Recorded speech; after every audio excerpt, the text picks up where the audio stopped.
Sean todos bienvenidos a este importante evento para conocer parte de la reforma del Poder Judicial de la Federación. Presento y damos la más cordial bienvenida a la doctora Yasmín Esquivel Moza, ministro de la Suprema Corte de Justicia de la Nación del Poder Judicial de la Federación. Bienvenida, doctora.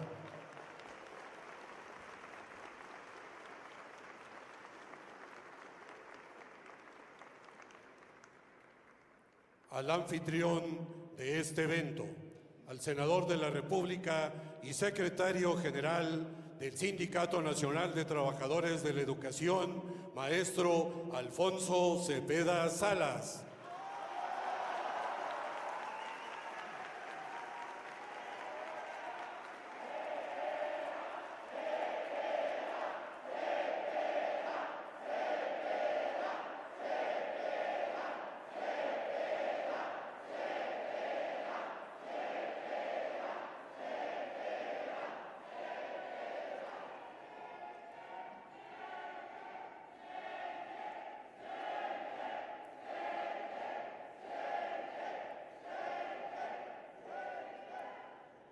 Para dar inicio a este evento, me permito dar lectura a una breve semblanza de la maestra, de la doctora Yasmín Esquivel Moza. Con vocación de servicio, desde hace 40 años se ha desempeñado profesionalmente en el servicio público. En sus estudios y preparación, su formación educativa desde preescolar y hasta la universidad la cursó en escuelas públicas. La especialidad, maestrías, doctorado y postdoctorado han sido en México y el extranjero. Su experiencia jurisdiccional se desempeñó durante los últimos 25 años en órganos de impartición de justicia, tribunales agrarios, tribunales de justicia administrativa y la Suprema Corte de Justicia de la Nación, con una visión juzgadora constitucional, consciente de integrar un poder independiente y autónomo. Con una experiencia en la administración pública, se ha desempeñado en los 3 poderes de la Unión, con una visión con perspectiva de género en los diferentes encargos que ha impulsado acciones políticas públicas en favor de los derechos de las mujeres, en el fomento de la cultura de la legalidad.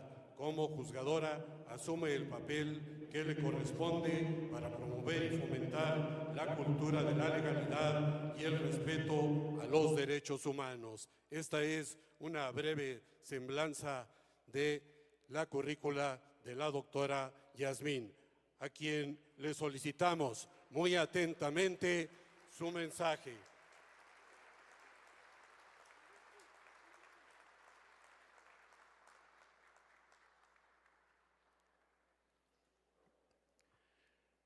Créanme, compañeras y compañeros, que es un honor recibir hoy en este majestuoso centro cultural del que nos sentimos muy orgullosos, las maestras y los maestros que integramos este sindicato, a una personalidad nacional, la doctora Yasmín Esquivel Moza, ministra de la Suprema Corte de Justicia de la Nación y gran amiga de los trabajadores de la educación desde hace varios años. Bienvenida, bienvenida, doctora.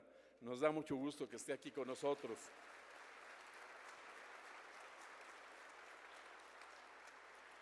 Quiero decirle que están presentes 42 integrantes del máximo órgano de gobierno del Sindicato Nacional de Trabajadores de la Educación. Del Comité Nacional incluimos también al Comité Nacional de Vigilancia, Transparencia y Rendición de Resultados, al Comité Nacional Electoral, y nos da muchísimo gusto recibir a los secretarios generales de las secciones 9, 10, 11, 17, 19, 36, 60 y 61. Gracias, muchas gracias por aceptar como siempre la convocatoria de su sindicato. Quiero también entregarles nuestra gratitud porque A convocatoria de la Presidenta de la República, doctora Claudia Sheinbaum Pardo, bueno, no invitamos a la sección 19 en esta ocasión, pero tuvimos casi 27,000 compañeros en el Zócalo arropando el informe de los 100 días de gobierno de nuestra Presidenta de la República. Gracias, muchas gracias por eso, compañeras y compañeros. De la misma forma, quiero comentarle que en este momento, de manera virtual, un poco más de 95,300 compañeros en el país están conectados, presenciando esta conferencia, y nos sentimos realmente orgullosos de que una experta en lo que tiene que ver con el Poder Judicial venga a hablarnos a nosotros sobre este tema que ha sido tan polémico, pero que sin duda será en beneficio de todas las mexicanas, de todos los mexicanos. Si el pueblo no tiene quien lo defienda, entonces no tiene nada. Donde hay justicia, hay libertad, hay democracia y hay esperanza. No puede haber paz sin justicia. En una verdadera democracia, el poder público dimana del pueblo. El pueblo votó el pasado 2 de junio por la reforma al Poder Judicial y para elegir a sus integrantes. La justicia debe ser la misma para todas las personas, independientemente de su situación económica o la entidad federativa en que vivan. El acceso a la justicia no puede ser solo para quien pueda pagarla o tenga el privilegio de haber sido recomendado por algún personaje poderoso. Además de las modificaciones constitucionales, reformamos en la Cámara de Diputados y en el Senado otras leyes y creamos nuevas para darle a México un marco legal sólido, armonizado, eficaz, moderno y congruente. Reformas a la Ley General de Instituciones y Procedimientos Electorales en materia de Poder Judicial. Reforma a la Ley General del Sistema de Medios de Impugnación en materia electoral, en materia de Poder Judicial. Nueva Ley Orgánica del Poder Judicial de la Federación. Nueva Ley de Carrera Judicial del Poder Judicial de la Federación. Reforma a la Ley General de Responsabilidades Administrativas. Reforma a la Ley de Amparo reglamentaria de los artículos 103 y 107 de la Constitución Política de los Estados Unidos Mexicanos. Reforma a la Ley Reglamentaria de las fracciones 1 y 2 del artículo 105 de nuestra Constitución Política. ¿Qué sigue? Ahora, compañeras y compañeros, hay que participar en el proceso electoral el próximo domingo 1 de junio para decidir quiénes serán nuestros jueces, juezas, magistradas, magistrados, ministras y ministros.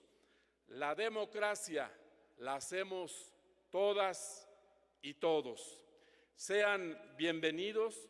Yo quisiera que pusiéramos mucha atención a esta conferencia que denominamos Democratización del Poder Judicial y que la va a dictar una experta en el tema, con muchos años de carrera dentro del Poder Judicial.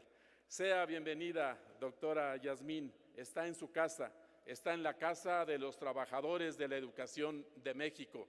Saludos a todos los compañeros en el interior de la República que nos acompañan en este importante evento. Gracias, gracias, doctora Yasmín.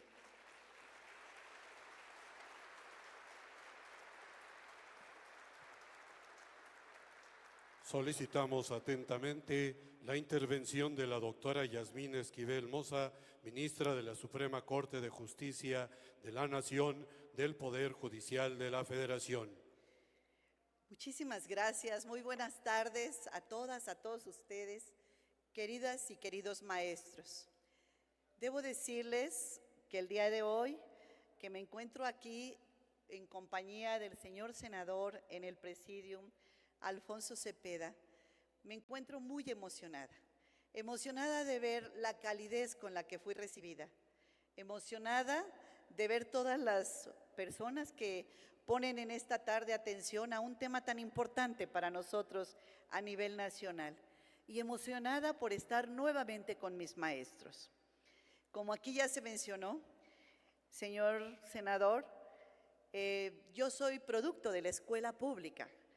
Mis padres confiaron siempre en la escuela pública y desde el preescolar hasta la universidad siempre estudié en escuelas públicas. Mis mayores referentes y mi guía, sin duda alguna, fueron mis maestros. Estudié Derecho gracias a mis maestros, algunos que eran abogados en la preparatoria, en la Escuela Nacional Preparatoria número 9 y posteriormente en la Universidad Nacional Autónoma de México. Realmente este reencuentro con mis maestros, esta es la gran oportunidad que hoy, señor secretario general, senador Alfonso Cepeda, le agradezco de todo corazón. Muchas gracias. Gracias.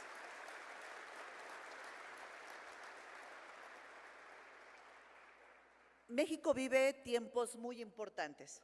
El proceso electoral que se dará este año 2025 marca un parteaguas histórico en la vida de nuestro país y en la vida del mundo, porque será un ejemplo para otras latitudes, para otros países, este proceso electoral que se dará este año. Iniciamos con la primera de las láminas que el día de hoy hemos traído para ustedes. Este es un proceso, esta es una línea del tiempo en el cual el día domingo 1 de junio tendremos el proceso electoral donde las mexicanas y los mexicanos podremos acudir a votar por los que queremos que sean los ministros y ministras, los magistrados, magistradas, los jueces y las juezas. Posteriormente del domingo 1 de junio hay una etapa de proceso electoral. Es importante señalar que en todo esto, antes de ver en qué vamos y cómo estamos en el proceso electoral, ¿por qué es necesaria esta reforma al Poder Judicial? ¿Cuántas veces en la comunidad hemos escuchado que no hay justicia, que la justicia no existe, que los jueces se venden, que la justicia es solo para los ricos, para los que tienen dinero, para los que tienen privilegios? ¿Cuántas veces hemos escuchado este tipo de expresiones con relación a los juzgadores? Y es importante señalar que la percepción que tiene México, los mexicanos acerca de sus jueces, está sumamente deteriorada. El INEGI nos señala que de las instituciones que mayor desprestigio se tiene en México, una es la de los jueces. La mayor, la Policía de Tránsito, posteriormente los jueces. Esta percepción de la falta de justicia hizo necesaria una reforma a la Constitución, una reforma donde simbrara la estructura del Poder Judicial de la Federación, y entonces esta es la razón por qué esta percepción de corrupción respecto de las autoridades judiciales se tiene en México. Cerca del 64%, más del 64% de los mexicanos votaron porque en los jueces hay corrupción. Por eso se da y es tan necesaria esta reforma al Poder Judicial. Ahora bien, ¿qué ventajas tiene esta reforma? Una de ellas es la austeridad. El nuevo marco constitucional prevé que las remuneraciones se ajusten a un tope de la Presidencia de la República, pero que las remuneraciones sean respetadas de acuerdo a las condiciones generales de trabajo de los más de 55,000 trabajadores que tiene el Poder Judicial de la Federación. Sin embargo, permea la austeridad en el resto de los capítulos, respetando siempre los derechos laborales de los trabajadores, que para nosotros es fundamental. La segunda gran ventaja que tiene esta reforma es la transparencia. Fomentar la participación ciudadana, se conocerá de primera mano la actuación de los jueces. Hoy los candidatos tienen que decir quiénes son, qué han hecho, cuál es su trayectoria, cuáles son sus méritos y por qué debemos votar por ellos. Esta transparencia que nos va a dar el proceso nos va a hacer conocer ya no tan solo hoy a lo que son nuestras autoridades del Poder Ejecutivo y Legislativo. Hoy conocemos a nuestro senador Alfonso Cepeda, conocemos a los diputados, algunos, conocemos al presidente de la República, conocemos al Legislativo, Ejecutivo, y ahora vamos a tener la posibilidad de conocer los candidatos y candidatas que van a ser ministros, ministras, magistrados, magistradas, juezas y jueces. Otra de las ventajas es que va a haber una justicia pronta. El artículo 17 de la Constitución dice que la justicia debe ser pronta, expedita, imparcial. Pero ¿cuándo se ha cumplido esto de la justicia pronta? ¿Cuántos años tienen? Si alguno de ustedes tiene algún expediente judicial, ¿cuántos años pasan para que pueda avanzar ese expediente? Hoy esta reforma al Poder Judicial plantea un plazo fijo, una justicia pronta.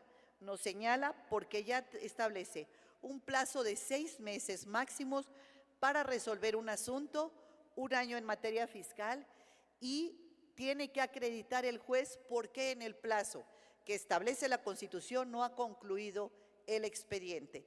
Estos plazos son fundamentales y esta reforma constitucional del 15 de septiembre pasado, 15 de septiembre de 2024 fue publicada, es la reforma que plantea ya una justicia pronta con plazos determinados.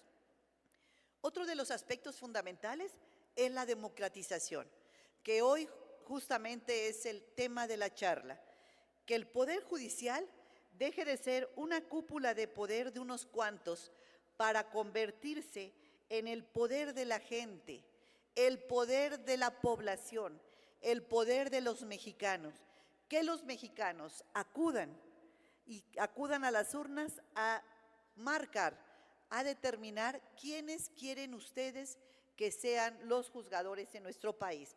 Esta democratización es un aspecto toral y fundamental de la reforma al Poder Judicial de la Federación. Y finalmente, el tema de paridad de género. Otra de las ventajas es esta paridad, porque actualmente tenemos una legislatura de la paridad, tenemos un gabinete paritario, pero no tenemos un poder judicial paritario.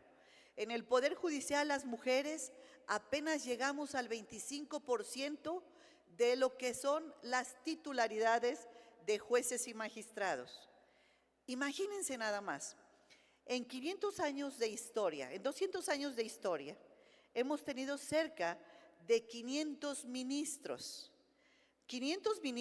y únicamente 12 mujeres. Yo fui la mujer número 12 en llegar en 2019. Posteriormente llegó 3 magistradas, 3 ministras más, la número 13, 14 y 15.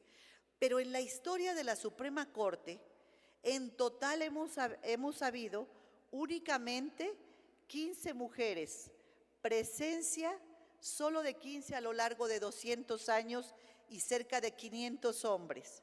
Es totalmente un poder que se ha quedado anacrónico, que se ha quedado rezagado en la presencia de nosotras en los cargos de poder.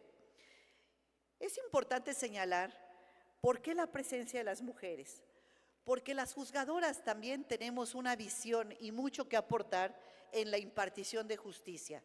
Si en la población somos un poquito más de la mitad, en esa proporción queremos estar en los cargos políticos, en los cargos de determinación del poder, en los cargos donde se toman las decisiones de México, allí queremos estar las mujeres. Por eso tenemos que estar en el Poder Judicial.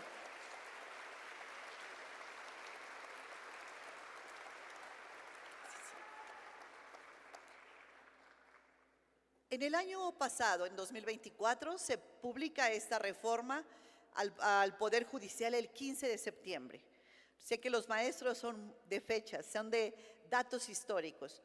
En esa fecha emblemática que se publica, se abre un proceso para que todas las abogadas y abogados de nuestro país se inscriban para poder ser jueces en nuestro país. Probablemente algunos de ustedes se hayan inscrito en este proceso. Cerca de 22.900 personas se inscribieron en los tres poderes, en el Poder Ejecutivo, Legislativo y Judicial. Allí se instalaron comités de evaluación en la Cámara de Diputados y Senadores. Aquí está el señor senador Cepeda, que seguramente participó en este proceso de nominación al Comité de Evaluación del Poder Legislativo. Se estableció 3 comités de evaluación, uno en cada poder. Estos comités de evaluación han recibido ya las solicitudes de todos los abogados y abogadas que en nuestro país quisieron participar en este proceso. ¿Cuáles son los requisitos? Que sea abogado, que tenga un promedio de 8 en la licenciatura, que expida una carta por qué quiere ser juzgador y las cartas de recomendación respectivas. Después de todos los requisitos, los comités de evaluación han hecho un trabajo exhaustivo para ver quién debe quedar y pasar a la siguiente fase, que es en la que estamos ahora. Estos comités de evaluación están citando en este momento a los aspirantes para entrevistas y que en estas entrevistas se vaya delineando la idoneidad de las personas que tienen el perfil. Las personas que pasen esta idoneidad, que lo sabremos el 31 de octubre, pasarán a una siguiente etapa. Vamos a la línea del tiempo, Mauricio, y nos ubicamos en la etapa donde vamos ahorita. Entonces, si los enfocamos un poco, en este momento, el 31 de enero, estos comités de evaluación determinarán quiénes son los abogados y abogadas que van a pasar a la tercera fase. Lo sabremos el 31 de enero, quiénes van a pasar a esta fase. ¿Cuál es la última fase? Después de que los comités ya determinaron quiénes tienen los requisitos en una primera fase, quiénes cumplen la idoneidad del perfil, no es suficiente los aspectos académicos, también la experiencia jurisdiccional y la experiencia profesional. El 31 de enero se termina la segunda etapa y entramos a la tercera etapa, que es una insaculación. El 4 de febrero, martes 4 de febrero, se va a llevar a cabo la insaculación, donde en cada uno de los comités de evaluación se va a decidir quiénes pasan a la boleta. Y entonces sabremos quiénes serán los candidatos y candidatas que pasen a la boleta, con la seguridad que cualquiera de los que están pasando a la boleta son personas que cubren el perfil perfectamente y que tienen la idoneidad para desempeñar el cargo de juzgador. ¿Por qué es tan importante el juez? Como importante es el maestro o el médico en una sociedad, porque el juez va a decidir quién tiene el derecho, si lo tiene la contraparte o lo tengo yo.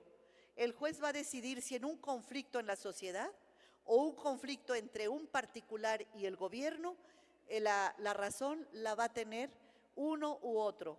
Entonces es fundamental que nos pongamos en manos de juzgadores que tengan el conocimiento para aplicar la ley, que no se vayan a vender con cualquiera de las partes, con ninguna de las partes, y que le den el derecho a quien lo tiene, de acuerdo a las constancias que están en el expediente, pero no que se vaya a vender con nuestra contraparte o con alguna de las partes en el conflicto. Queremos jueces impecables, honestos, imparciales, independientes, autónomos y que conozcan el derecho. No queremos improvisación, no queremos curvas de aprendizaje, queremos personas con capacidad, con capacitación y con el conocimiento suficiente para ser nuestros jueces en la sociedad. De eso se trata y eso es lo que se busca a través de estos mecanismos de selección en el comité de evaluación. Continuamos.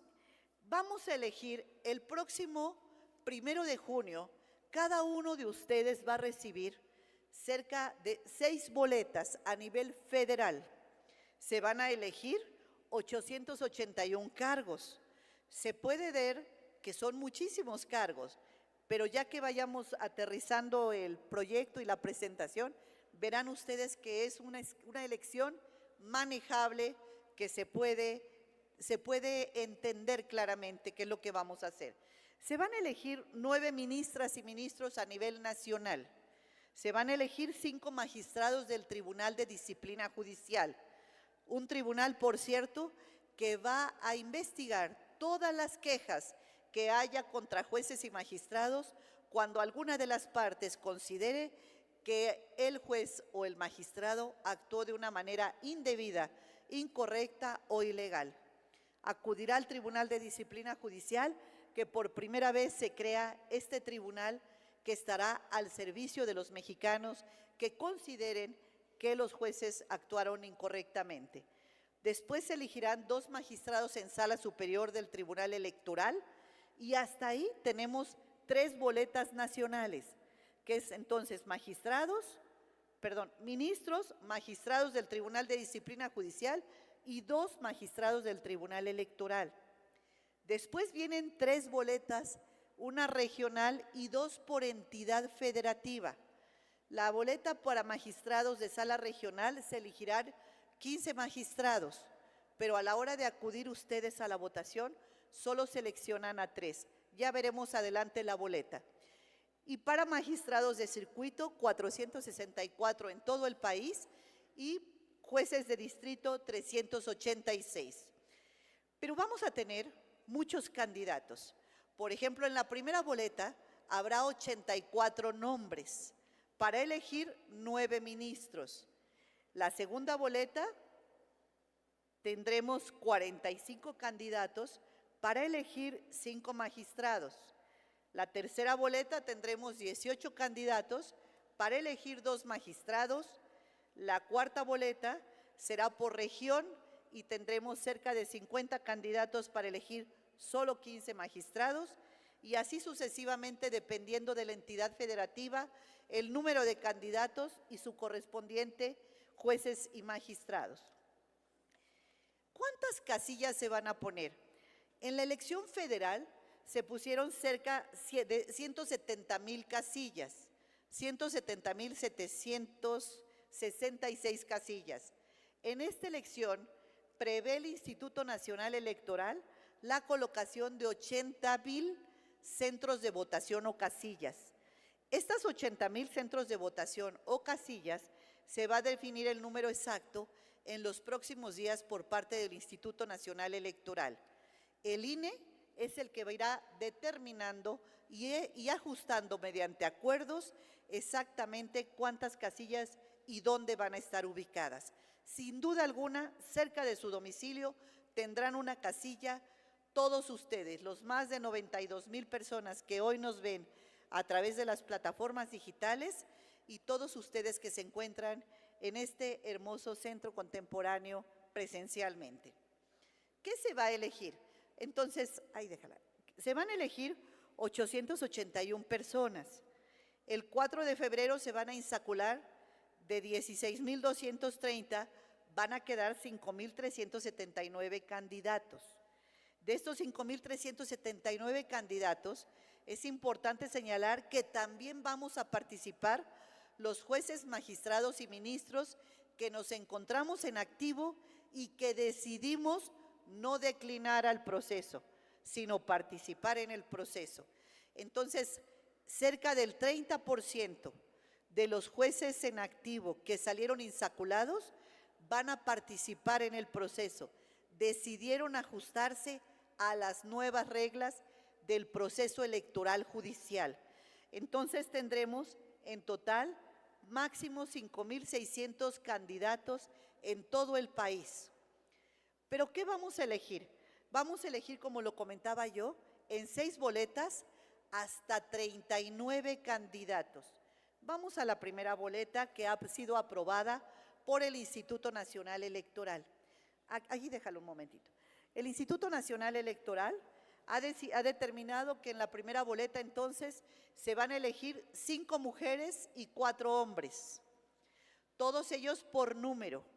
Yo, por ejemplo, tendré un número que sabremos a mediados de febrero cuál es el número que le corresponde a cada persona, pero tendremos un número cada persona y se elegirán en la primera boleta 5 mujeres y 4 hombres. La segunda boleta, 3 mujeres y 2 hombres. La tercera boleta, 1 mujer y 1 hombre. La cuarta boleta serán 2 mujeres y 1 hombre de la sala regional. Y las 2 últimas boletas se elegirán 5 mujeres y 5 hombres para magistrados federales, que son los magistrados de los tribunales colegiados, o para jueces de distrito, que son los jueces federales. Así tenemos entonces que votaremos por cerca de 39 personas. Pero vamos a ver la boleta. En la boleta, pasamos a la boleta, Mauricio. La boleta está integrada de la siguiente forma. ¿La tienes? Bueno, muy bien. Mientras localizan la boleta, vamos a anotar ahora qué es lo que van a hacer los candidatos en nuestro país. Van a difundir, vamos a la difusión, van a difundir la trayectoria profesional, los méritos, ahí está, y la visión de la función jurisdiccional. ¿Cuáles son las propuestas de mejora para el Poder Judicial? ¿Cuáles son las manifestaciones en el ejercicio de la libertad de expresión? ¿Cuáles son estas visiones sobre la justicia que cada uno de los candidatos está proponiendo a la reforma al Poder Judicial de la Federación? Estos cerca de 5,600 candidatos que estarán haciendo campaña en todo el país, ¿qué es lo que están proponiendo?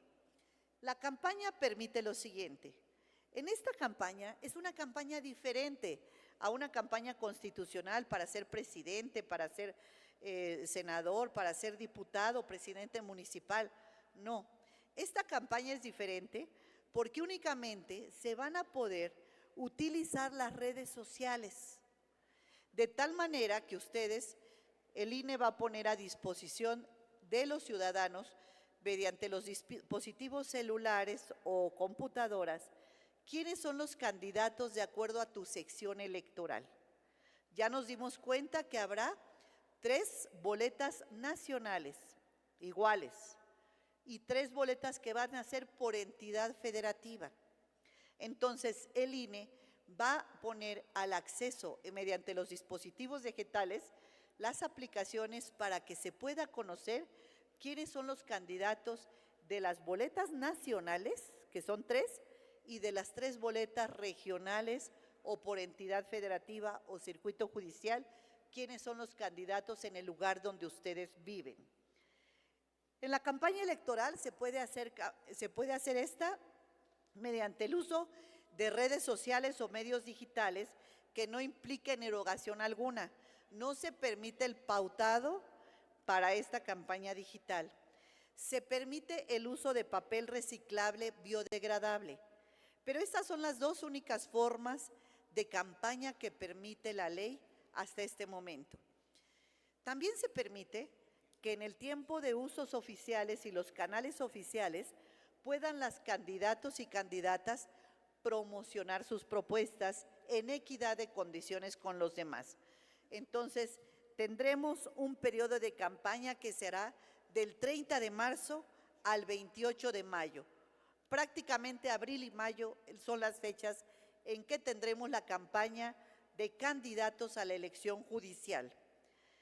Y es importante todo esto que estamos diciendo, para que los maestros, que son los que le enseñan a nuestra comunidad, conozcan de qué se trata este proceso, sepan de qué estamos hablando.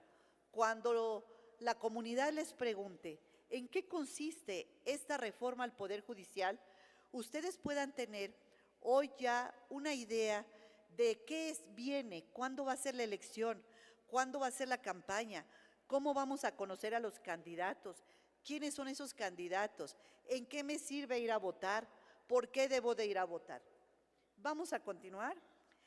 Todo lo que se prohíbe es participación de partidos políticos, participación de servidores públicos en actos de proselitismo, el uso de recursos públicos, el uso de que las personas que están ahorita como jueces no pueden usar recursos materiales, humanos o financieros, la entrega de cualquier material, despensa, dinero o la contratación de espacios de comunicación.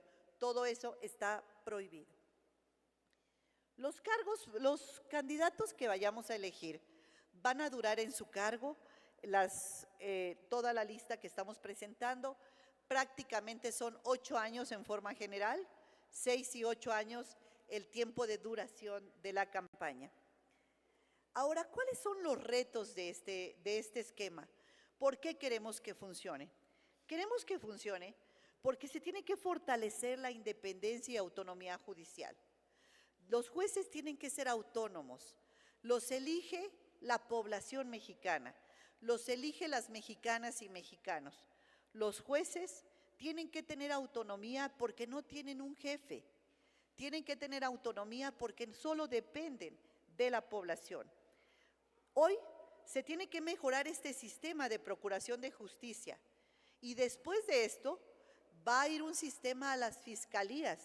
Ya por aquí nos avanzó el senador Cepeda todas las leyes que se han modificado, pero también tiene que entrar la renovación a las fiscalías de todo el país. Se tiene que revisar el sistema penitenciario.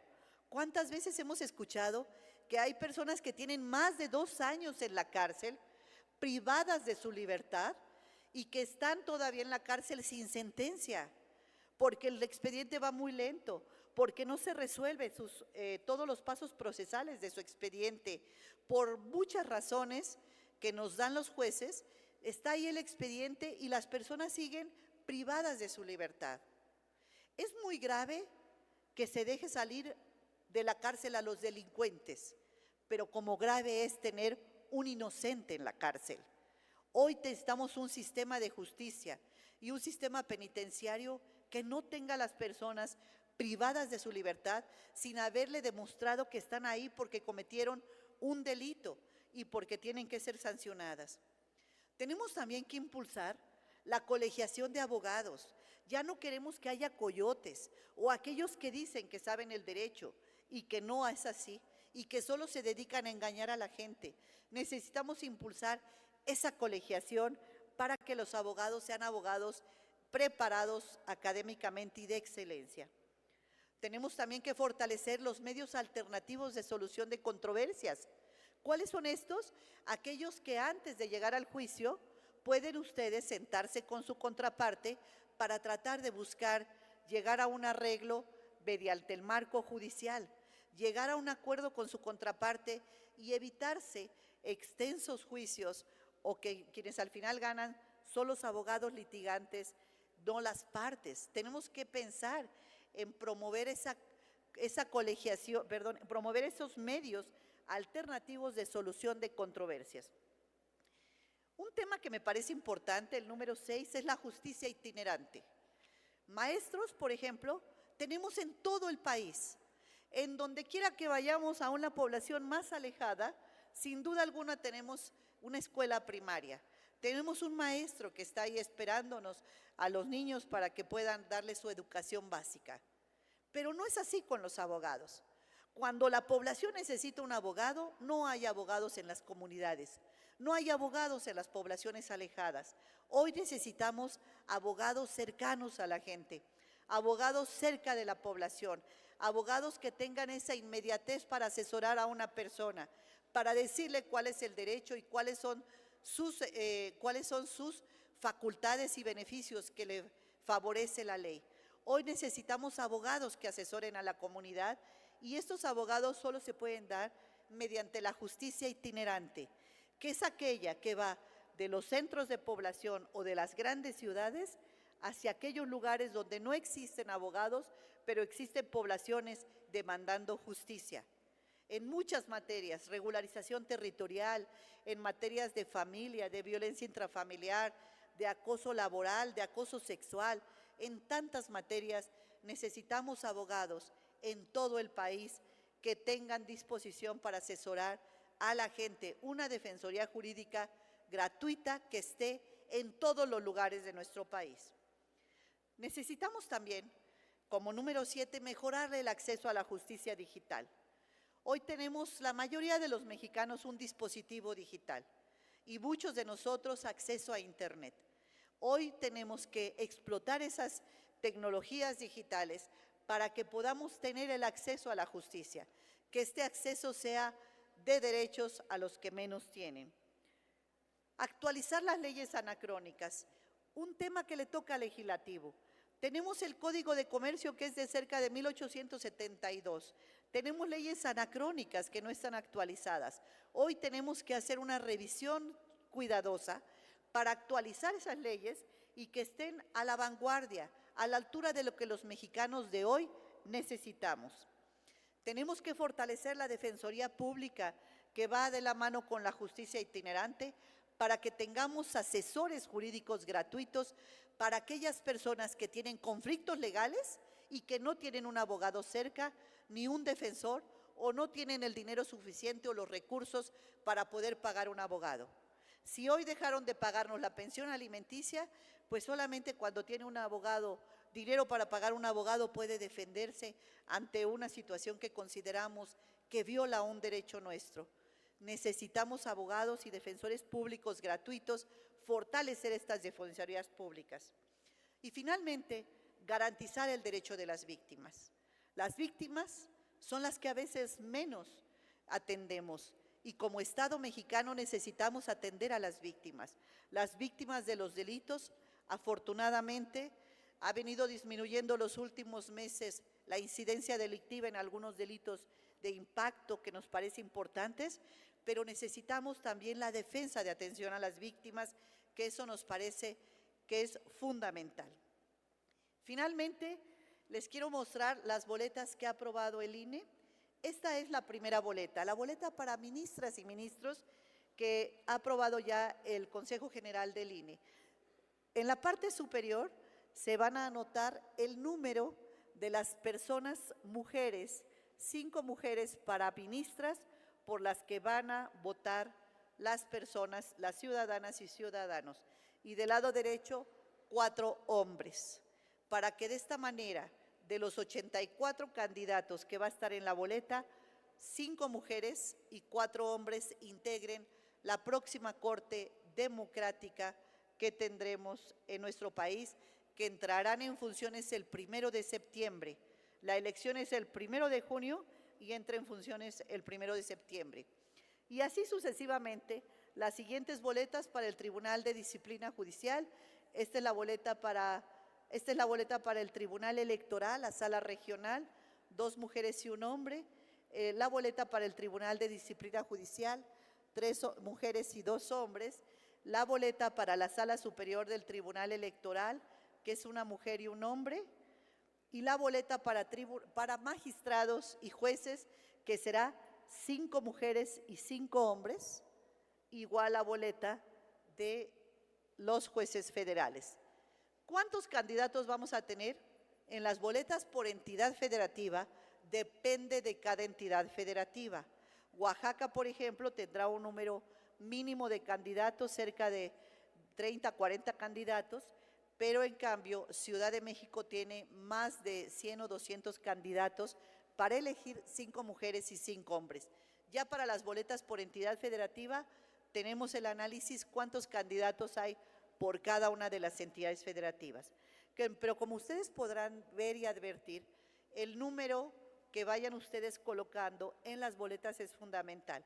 Ahí les indicarán en la boleta cuántas mujeres y cuántos hombres y anotarán el número por las personas que ustedes hayan decidido que deben ser las personas que sean sus jueces, sus juezas, sus magistrados, sus magistradas.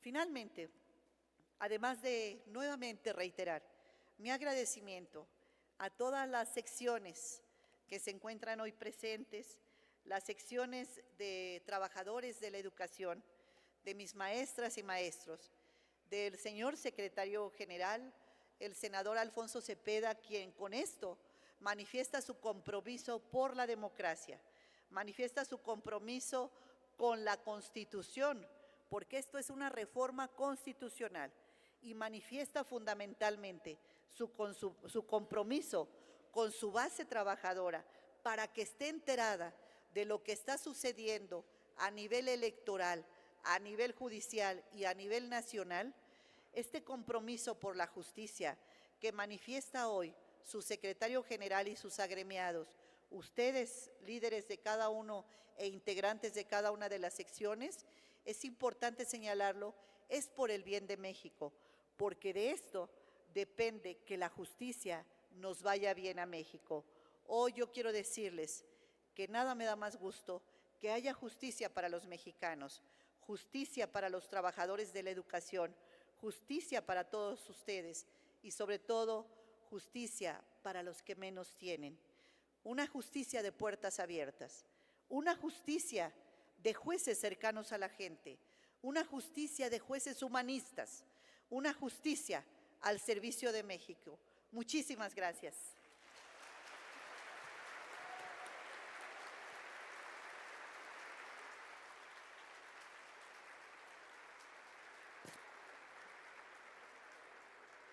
Muchísimas gracias, doctora Yasmín Esquivel Moza, ministra de la Suprema Corte de Justicia de la Nación, del Poder Judicial de la Federación. Hace uso de la palabra el maestro Alfonso Cepeda Salas para algunas reflexiones. La verdad es que hay una gran coincidencia en el enfoque de la presentación de nuestra amiga, la ministra Yasmín Esquivel Moza, en cuanto a que es indispensable democratizar realmente todos los ámbitos de la vida social en México.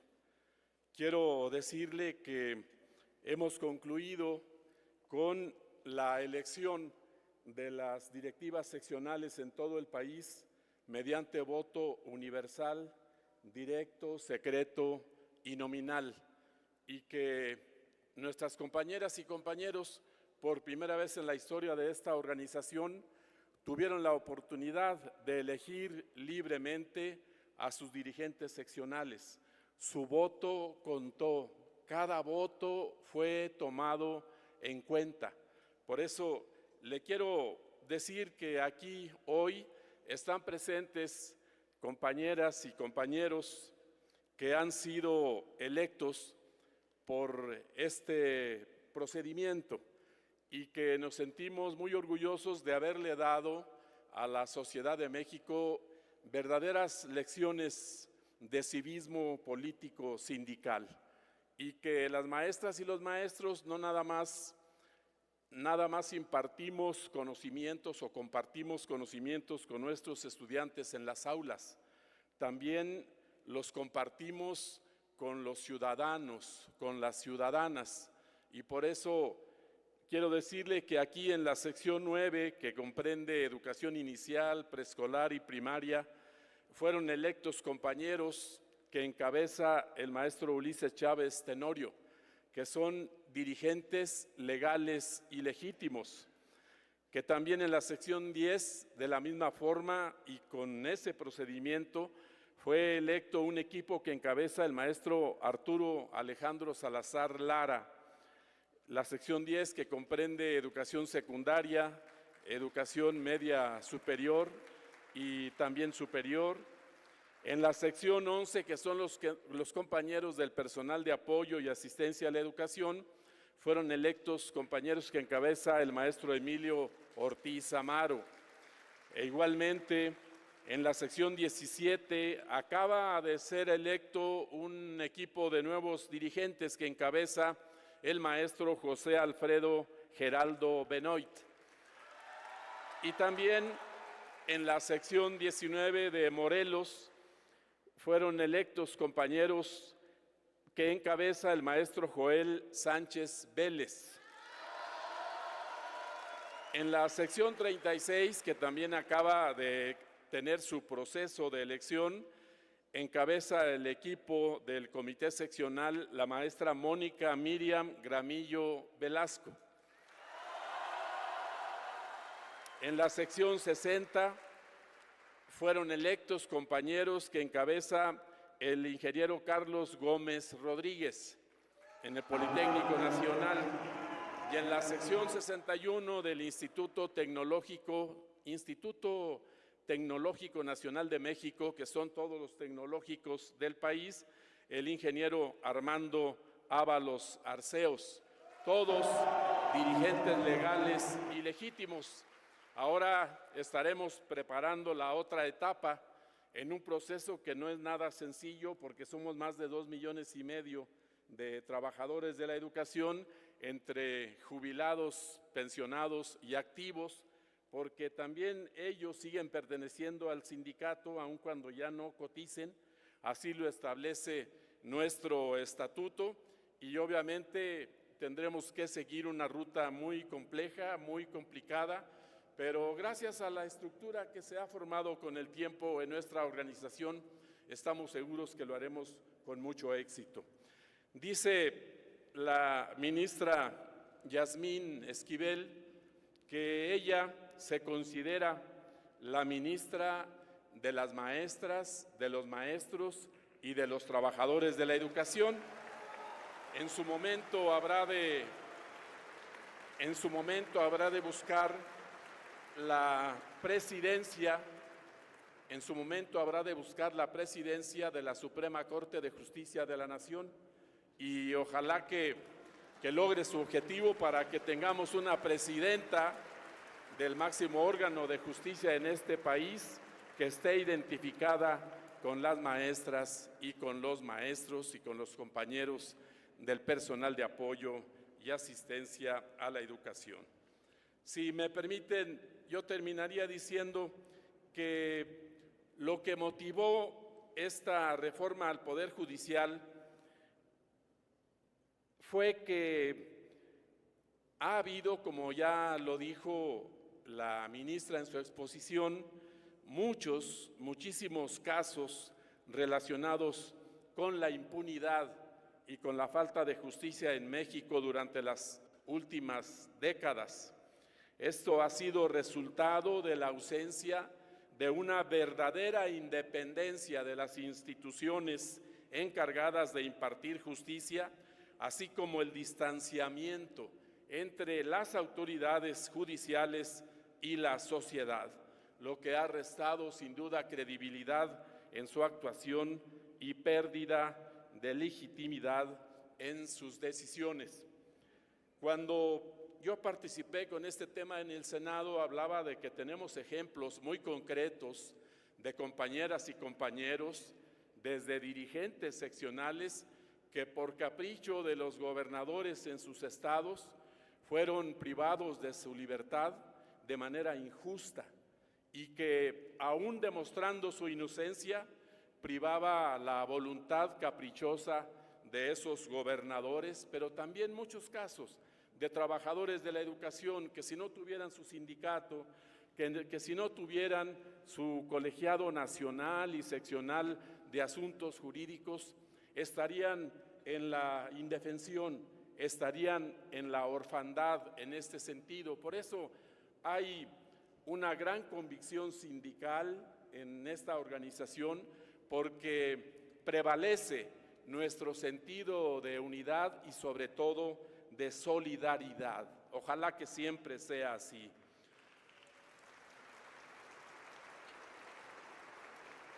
Y la justicia no puede ser lujo de unos cuantos, debe ser un servicio público accesible, gratuito, profesional y eficaz para todas y todos.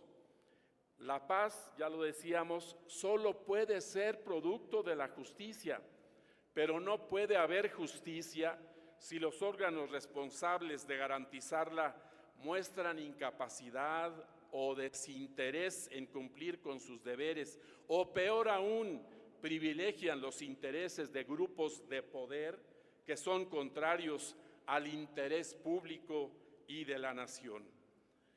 Las y los ministros, magistrados y jueces serán electos mediante voto popular, libre, secreto y directo, democratizando así al Poder Judicial. Ya lo decía la ministra, el proceso lo organizará el INE y los candidatos serán postulados por los 3 poderes de la Unión. Se rediseña la estructura y funcionamiento del Poder Judicial Federal para asegurar la autonomía, independencia y especialidad técnica de los órganos jurisdiccionales. Se crea un órgano de administración responsable de la carrera judicial y los recursos. Asegura la transparencia y rendición de cuentas. Fortalece el Estado de Derecho y la participación ciudadana, porque ahora los 3 poderes del Estado serán elegidos por el pueblo. Salvaguarda los derechos laborales de las trabajadoras y trabajadores de la judicatura. Esto incluye la asignación de recursos para el pago de pensiones complementarias, apoyos médicos y otras obligaciones laborales conforme a la ley y a las condiciones generales de trabajo aplicable. Asegura que el proceso de postulación sea abierto, incluyente y transparente, no reservado para unos cuantos. Toda persona que cumpla con los requisitos de idoneidad puede ejercer su derecho a postularse como candidata o candidato. Garantiza la transparencia y adecuada rendición de cuentas del Poder Judicial, lo cual contribuye al fortalecimiento del escrutinio público de los 3 poderes del Estado.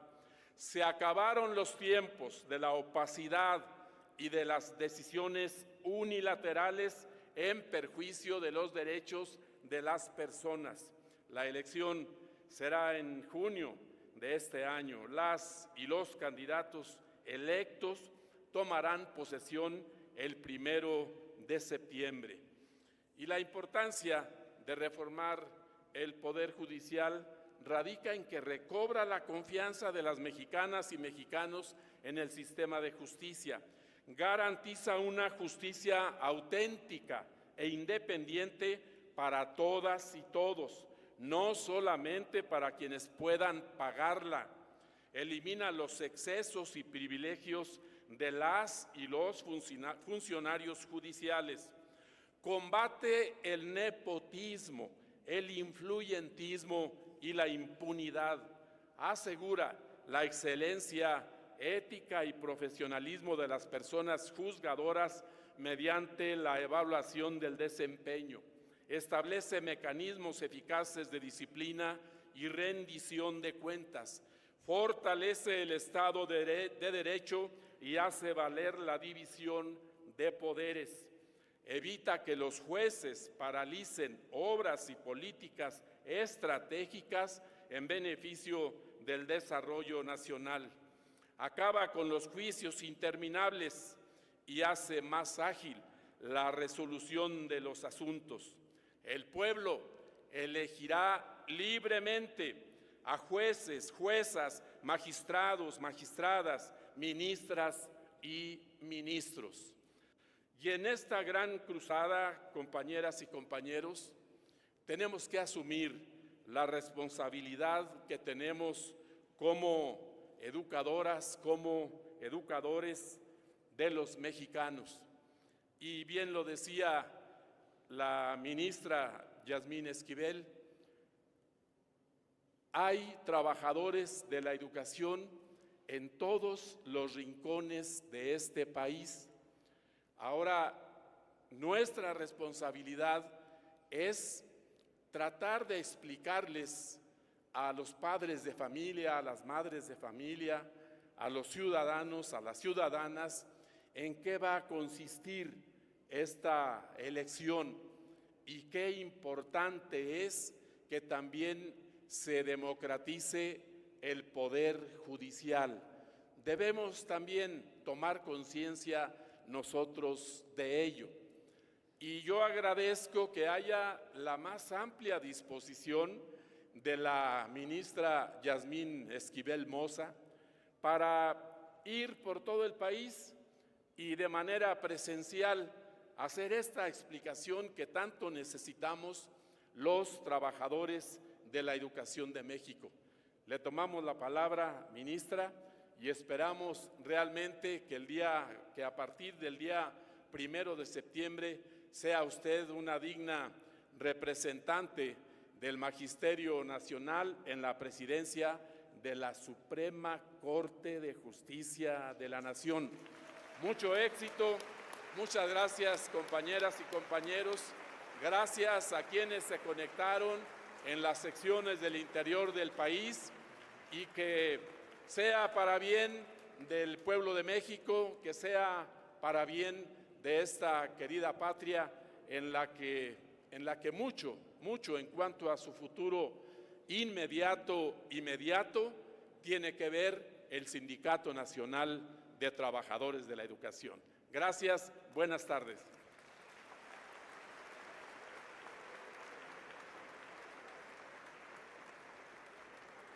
En este momento, el maestro Alfonso Cepeda Salas hace entrega de un obsequio institucional a la doctora Yasmín Esquivel Moza.